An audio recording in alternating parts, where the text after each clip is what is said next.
अभि तस्माद् विराणयायधाः विराजो वदि पूरुषः अजातो अत्यरिष्यता पश्चाद् भूर्मधो पुरः यत्पुरुषेण हविषाः देवा यज्ञमदन्वता वसन्तो अस्यासीदाजं ग्रीष्म शरद्धविः सप्तास्यासन् परिदयः त्रिसप्तसमिदः कृताः देवाय अत्यरिष्यता पश्चाद् भूर्मधो पुरः यत्पुरुषेण हविषाः देवा यज्ञमदन्वता वसन्तो हस्यासीराज्यं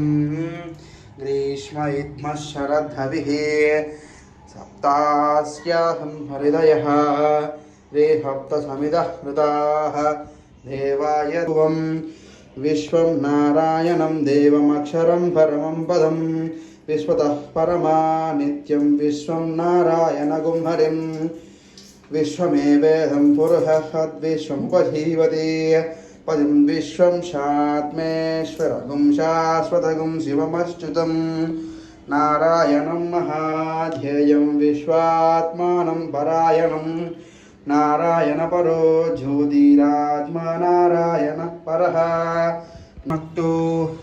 सह वीर्यं करवावहै तेजस्विनावधीतमस्तु मा विद्विषावहै।